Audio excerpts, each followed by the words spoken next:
ঈশ্বরচন্দ্র বিদ্যাসাগর ঈশ্বরচন্দ্র বন্দ্যোপাধ্যায় হিসাবে জন্মগ্রহণ করেছিলেন।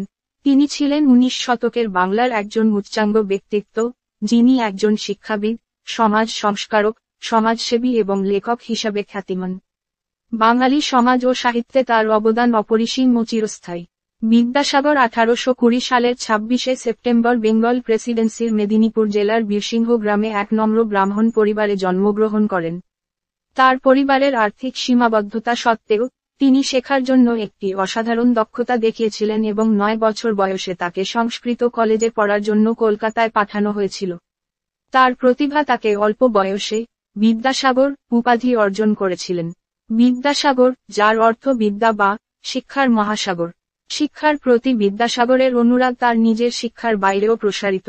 তিনি সকলের জন্য একটি আধুনিক ও সহজলভ্য শিক্ষা ব্যবস্থার করেছিলেন। তিনি সংস্কৃত কলেজের পাঠ্যক্রম ও শিক্ষার পদ্ধতি সংস্কারে, ঐতিহ্যগত সংস্কৃত অধ্যয়নের পাশাপাশি ইংরেজি ও স্থানীয় ভাষা প্রবর্তনে গুরুত্বপূর্ণ ভূমিকা পালন করেন। তিনি সার্বজনীন শিক্ষার প্রচারের জন্য বিশেষ করে গ্রামীণ এলাকায় ছেলে ও মেয়ে উভয়ের জন্য অসংখ্য স্কুল প্রতিষ্ঠা করেছিলেন। বিদ্যাসাগর সামাজিক ন্যায় বিচার ও সাম্যের পক্ষে একজন কট্টর সমর্থক ছিলেন। তিনি বাল্যবিবাহ, বহুবিবাহ এবং বিধবাদের দুর্দশার তীব্র বিরোধিতা করেন, তাদের পুনর্বিবাহের অধিকারের জন্য লড়াই করেছেন। তার প্রচেষ্টার ফলে 1856 সালের বিধবা পুনর্বিবাহ আইন পাস হয়। এটি একটি যুগান্তকারী সিদ্ধান্ত ছিল। বিদ্যাসাগরের সাহিত্যিক অবদানও ছিল সমান তাৎপর্যপূর্ণ। তিনি বাংলা গদ্যকে সরল ও আধুনিকীকরণ করেন, যা সাধারণ মানুষের কাছে আরও সহজলভ্য করে তোলেন।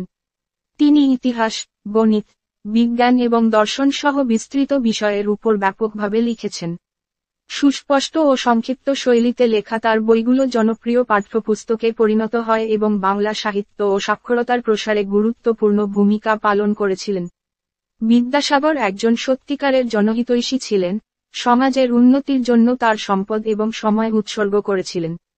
তিনি গ্রন্থাগার, অনাথালয় এবং হাসপাতাল প্রতিষ্ঠা করেন, সুবিধাবঞ্চিতদের ত্রাণ ও সহায়তা প্রদান করেন।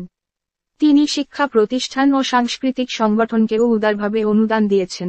ঈশ্বরচন্দ্র বিদ্যাসাগরের প্রভাব আজও বাঙালি সমাজকে গভীরভাবে প্রভাবিত করে। তিনি ছিলেন একজন দূরদর্শী শিক্ষাবিদ, সমাজ সংস্কারক এবং লেখক যিনি অক্লান্তভাবে শিক্ষা, সামাজিক ন্যায় বিচার এবং বাংলা সাহিত্যের জন্য নেতৃত্ব দিয়েছিলেন। তার অবদান বাংলার সাংস্কৃতিক ও বৌদ্ধিক ল্যান্ডস্কেপ গঠন করে চলেছে এবং তার স্মৃতি বাঙালির প্রজন্মের কাছে স্মরণীয়।